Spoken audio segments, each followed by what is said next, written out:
Welcome back to That Dad Guy. It is July the 10th, 2024, and stealing a quote from Monty Python, now for something completely different.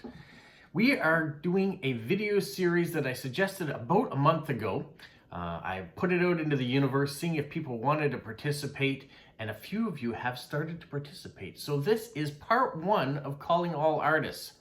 Now, what is Calling All Artists, you might ask? Well, it is me suggesting to you, the viewers, if you have a talent in writing or drawing or painting or, I don't know, whatever your art may be, creating envelopes and postcards, sticker design, sewing, I don't know, whatever it might be, and you would like to send me something of your art, I'm going to put it in these videos.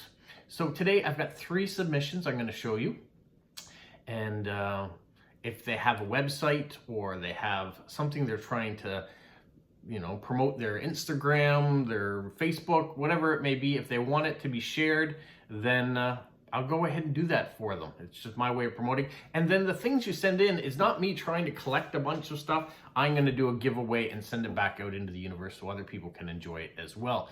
So that's my hope, that this will be the start of something that will help other people get their name out there, and you can really see the talented people that we have. Let's get started. After you like, subscribe, leave positive comments, share with other people, and put the notification bell on so you don't miss out on anything. Oh, and by the way, we're in the middle of a heat wave here. This is day 4, I think, of the temperatures being in the high 30s with the humidity, the low 40s. But there is going to be some relief coming, because tonight we are getting the leftover effects of Hurricane Beryl, I think it is, that has been ravaging the south. Well, the rains are going to hit here tonight and probably most of tomorrow and into the start of Friday, I think is what they're predicting right now. Now we'll see what we do get. I'm hoping I don't get drenched when I'm delivering the mail tomorrow, but it is a possibility. And then the temperatures will cool a little bit with that. Not terribly a lot, though. We're still going to be in the high 20s, low 30s, even with all the rain that's coming. And then we'll see what comes for the weekend. All right, let's get started here. The first submission I have that I received is this envelope. It comes from Idamarie in Washington, D.C. She sent me a folded card, and she said, "Contributions for art online," or Calling All Artists. "The pictures are tulips. I don't have a site. I just like to take photos, turning the everyday into the abstract." So can you see tulips at a really close up? We've got 2 different images of her photography. Get me out of the shot and get more of the images themselves. These are really beautiful pictures. And of course the everyday, there she signed the back, 2024. We've got, they were taken this year. So those things, they're images, yeah, they're flimsy because they're photos, but you could turn them into postcards. You could mount them in a picture frame and put them on your wall. So someone will get the chance to do just that, because they are going to get set aside. And then when I have a few more submissions, I will do a giveaway and we will send them out into the universe. The next thing comes from Charmaine Jensen, and she is in the state of Maine, also in the United States. And let me just, she has signed all hers as well. She is a photographer by hobby, so she's done this. You can find Charmaine on Instagram and also on Facebook. So Charmaine Jensen. And right at the bottom, you can see her information. She's put it on the cards. We've got some nice ducks. So she's turned these into postcards, so they're a bit thicker. And on the back of them, she has signed them all. We have some lupins.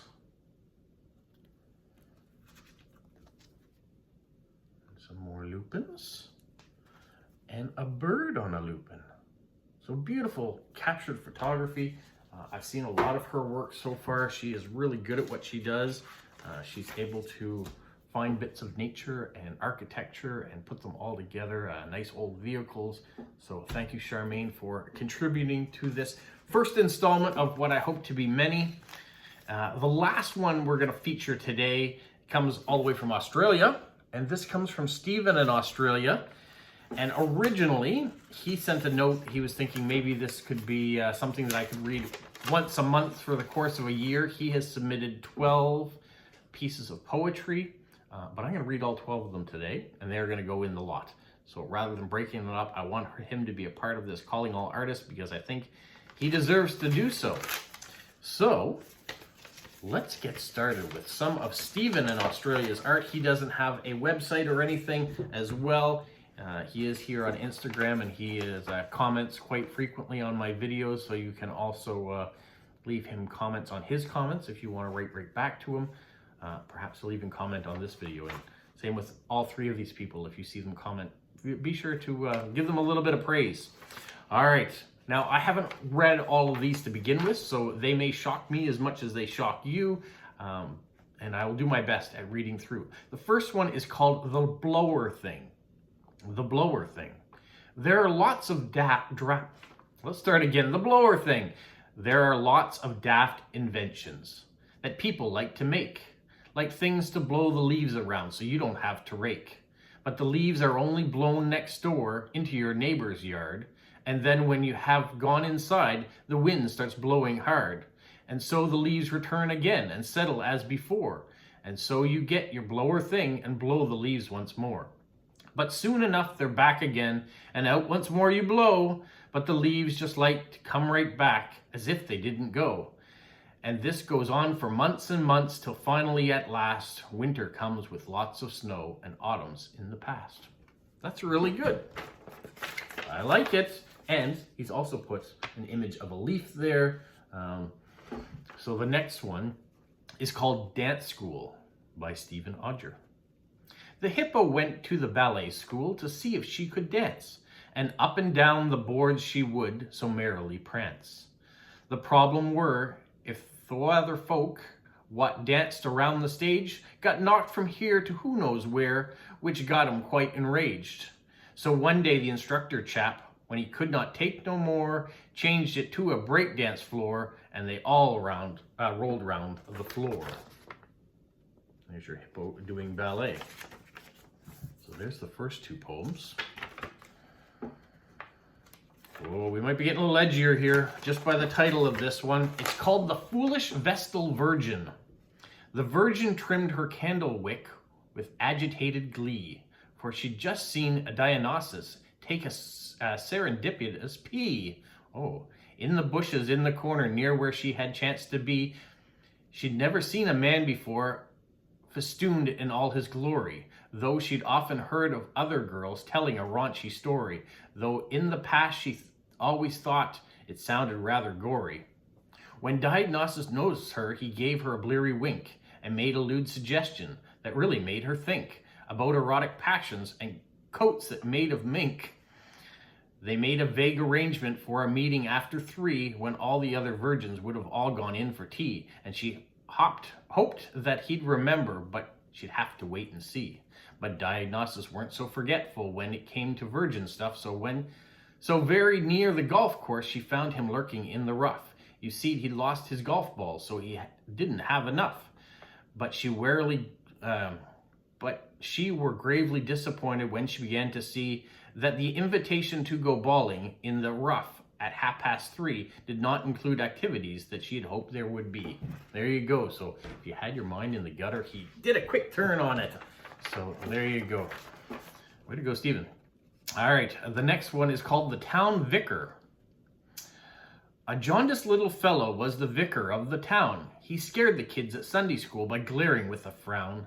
And when he preached the sermon of hell and brimstone spoke, which frightened all the grannies, that nightclub bouncer bloke. And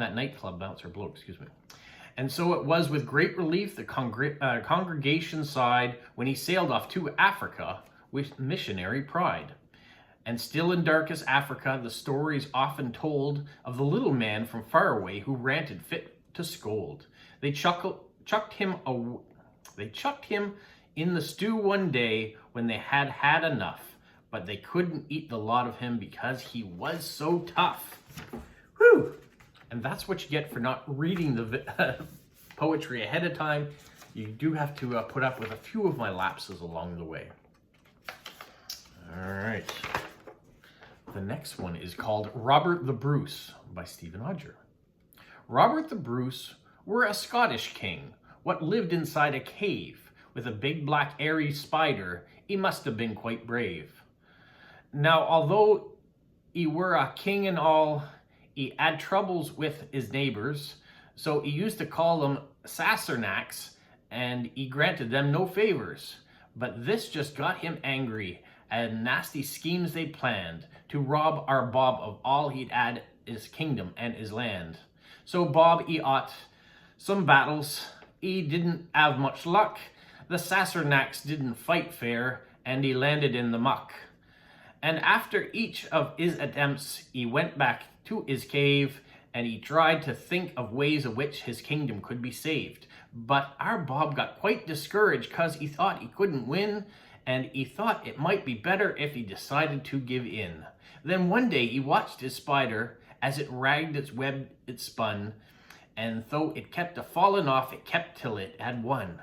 Well, we watched and watched for hours, then he rushed to tell his men that if the first you don't succeed, then try and try again. So they had another battle, and I think it's time they won, and they beat the dreaded Sassenachs, and they kept them on the run. Then they said, they said, here we are brave, but in fact we were the spider what lived inside his cave. And just in case you thought I might have been having a little bit of stroke when I was reading it, you can see how he has typed it all out. I have a bit of an accent there, so I wasn't trying to put anything on, but that is how it is written, so that's how I read it. The next one is called the Coliseum Lions. It were in the age of Nero, that Roman emperor chap, that the Roman Coliseum got into quite a flap. They'd imported lots of lions, you see, and put them in a cage, which quite annoyed the lions till they began to rage. In fact, they got so angry they ate the lion keeper. They even ate his mobile phone and his text message beeper. We don't have those anymore. When Nero heard what he had happened, he said, this just won't do. Lions can't go eating keepers, not even in a zoo. So he called them up as his advisors and said to meet to discuss the little problem of what lions had to eat. And opening in the meeting, Nero retold the tale of how lions ate the keeper because they thought they were in jail. And he said the lions were hungry and needed a big meal, which under the circumstances were much he would feel. So they thought and thought for ages till one bloke gave a shout. He said, well, got lots of Christians, what ain't much good for naught. And then he added wryly that they could make it a sport by only letting lions eat the Christians they had caught. I see where this is going. And so it was decided that on Sunday afternoons, there'd be lions versus Christians, interspersed with martial tunes. The people came to see, and they thought it were quite grand to watch the lions eat the Christians and to listen to the band. In this manner it continued, and it might continue still, if the score weren't so predictable. Lions 10, Christians 0. All right, so we've got a little bit of politics, we've got a little bit of religion. Take no offense, it is just art, okay? All right, the next one is called The Boy Stood on the Burning Deck, Part 1. The boy stood on the burning deck. His chest was filled with pride. He'd blown all his birthday candles out, except for one little on the side, which had fallen to the cabin floor when the cook brought in the cake and rolled under the captain's bed, and there a little fire did make. The first they knew was a whiff of smoke the quartermaster saw, and then there was a mighty flame, and then a fearful roar. The fire, it spread so fast, you see, they could not put it out, no matter how much water they threw or how loudly they did shout. Most of them jumped in the sea to save their mortal souls, but the cabin boy, he could not flee, so he scurried to his hole. Then at last he got quite brave, and so he went on deck. He saw flames leaping all around, and so he said, "Oh, eck! I didn't know I'd blowed so strong to start a fire and all." And then, oh help me, please, he began to call. But everyone were in the sea, so couldn't help him much with ropes and boats and planks and floating rings and such. And then the ship sank underneath, and all the flames went out. I'm saved at last, the boy did cry, but it were all for naught. Because he couldn't swim, you see, and so instead of drowned, and even to this day his body has not been found. But those of them who could swim still tell the tale about of how the birthday parties all go all wrong when candles won't go out. Now, if you thought it was done, this is The Boy Stood on the Burning Deck Part 2. The boy stood on the burning deck, but this poem's not about him. It's really about the captain and the crew who couldn't swim. Although they sailed the 7 seas for many years and more, their industrial health and safety rules weren't as good as on shore. And so they had no training at swimming in the sea or fighting off the hungry sharks that fancied them for tea. So when the problem did arise and the ship it caught alight, it gave the captain and the crew a really nasty fright. The fire was started below the decks by the candles of the cake that for the captain's boy's birthday the cook had to bake. But the cook were almighty jealous of the cabin's boy's sweet charm, so into the ingredients had flotsam just to harm. But no one got to eat the cake because the fire broke out. It caused such a commotion that the cake were baked for naught. In fact, it were forgotten as they all began to flee, though it were only slightly charred when the ship sank in the sea. But the cake were very buoyant, and much to their surprise, the captain and the manly crew watched it floating past their eyes, so they all grabbed bits of it to keep themselves afloat until they got rescued by the little fishing boat. And now they tell a story of how all they were saved by a birthday cake that didn't sink beneath the briny waves. Impressive. You ready for some more? This one is called Arthur.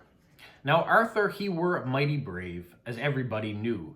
He weren't afraid of spiders or the lions at the zoo. Of scorpions and great big snakes, our Arthur held no fear, and when he hammered on his thumb, he barely shed a tear. But Arthur knew that deep inside he had a mortal dread, and at the very thought of it, he wished that he were dead. The thing that terrified him and made him want to flee weren't being ate by cannibals, but swimming in the sea. And that is why on summer days when his friends went to the beach, that it were with trepidation that for his towel he did reach. And all the way to the seaside his fear built up inside, until at last they got there and wished that he could hide. So while his friends all dived and swam, in the sea they played, our Arthur sat upon the sand and great sand castles made. He built the 7 wonders with architectural pride, with fancy fortifications and moats on all 4 sides. His buildings were amazing and always drew a crowd, which, oh, and odd as people do, making him feel quite proud. But his friends, they didn't notice because they were having too much fun swimming in the blue-green sea or just lying in the sun. And when they tried to coax him to join them in their fun, he answered that he'd better not, or he'd get it from his mum.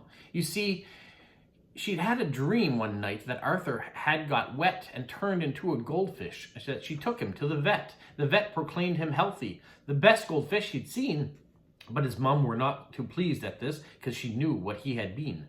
And being superstitious, he got into their head, Arthur must not go swimming, or that Arthur. And that's what Arthur said. That's why nobody ever knew, that they still don't know yet, that it were his fear of swimming that stopped Arthur getting wet. They thought it superstitious that had given his mum a fight and made her dream a goldfish in the middle of the night. But now Arthur has grown up and is no more afraid of swimming in the ocean or diving through the waves. But he still likes building castles with architectural flair that make the people gather round and children stop and stare. And Arthur's friends have grown up too and traveled far and near. They tell heroic stories of their friend who has no fear. And they don't forget to mention that while in the sea they swam, Arthur built sand castles because he loved his ma'am. Very cute. The next one's called George. George thought he'd sailed to China, like some chap he'd seen in the weekly TV journal or a glossy magazine. So he got some planks together and lashed them with a rope, which was supposed to make the top deck, or at least it were, he hoped.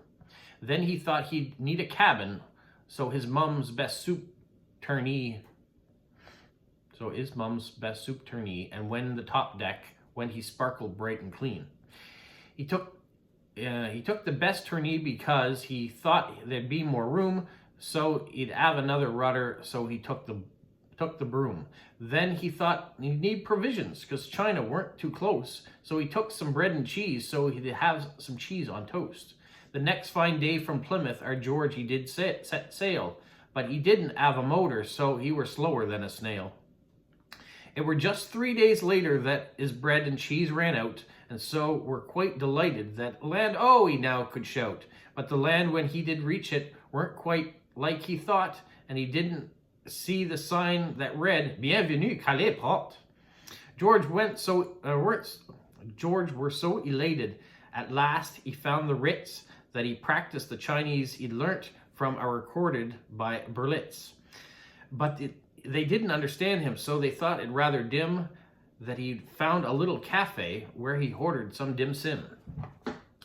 But the waiter were a rude one. He brought a fresh poisson, and though it looked quite tasty, that weren't what George did want. This Orient experience weren't what he'd had in mind, so in the bleakest of despair, he left the town behind. He went back to where his boat was, but on some official whim, he found it and had been impounded, so for home he had to swim. Now George were quite amazed to reach O'Blighty in the 8th hour. He knew it were O'Blighty cause he recognized White Tower. Now for his local paper, he the traveler editor because of his experience in traveling near and far. All right, made it to France instead of China. We are rounding down to the last 2 poems. All right, next one's called Roman and the Queen. Well, the Queen, she said to Roman over a nice little cup of tea, I hear you bought a football club. Let's see. That's right, Chelsea.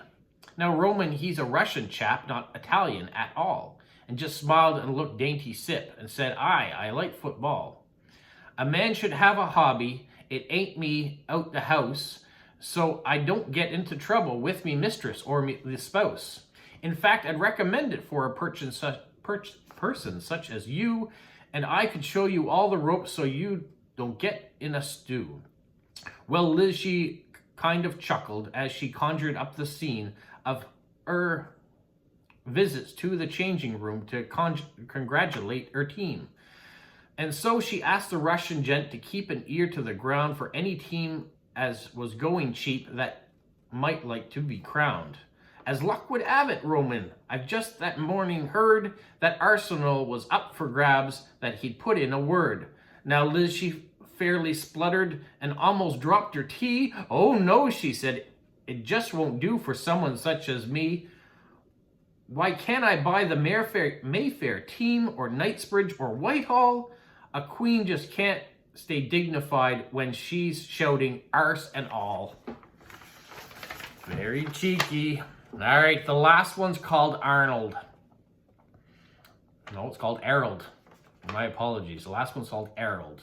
Now, Harold were an awkward aardvark, or at least he thought he were, but he'd never were certain because of all the fur. He'd seen the other aardvarks dressed in their birthday suits, and so he knew that all of them were as bald as bandicoots. And were it down by the river that he'd had a revelation when he saw the others all undressed in the water bathing. And then, of course, there were the ears, for it were really small. In fact, comparing to the others, seemed it had no ears at all. Then again, there were all their noses, all nice and long and stout, while he were really quite petite, barely more than a snout. And when it came to eating ants, there were differences of note. He'd never liked the taste of them, and they tickled his throat. And while others had big tails, while he were just a snub, not much bigger than a bumblebee or a large dung beetle grub. Then one day near the forest, Arnold chanced to see a creature what looked just like him, and Arnold jumped with glee. So he walked up to the creature and asked what it were. He replied, "Why, I'm a gorilla. Can't you tell by all the fur?" And with the information, Arnold finally knew that it really weren't an aardvark, but a gorilla through and through. Well done, Stephen. Well done for the poems. You've spent a lot of work writing those. I really appreciate you sending them in and sharing with all of us. Thank you to Charmaine and Idamarie. Thank you so much. Well, that is Calling All Artists. I hope you enjoyed it. I hope we have many more of them to come in the future. I'll keep a lookout in my mail for any submissions that come in, and when I do get some, I'll share them with you. And then once I have enough of them, I will put together a big giveaway, and we'll send them back out into the universe. All right, that's it for today. You guys have a magical week. What, Polo? You say like, subscribe, share, and tell all your friends. Who's a good boy? Who's a good boy? Bye.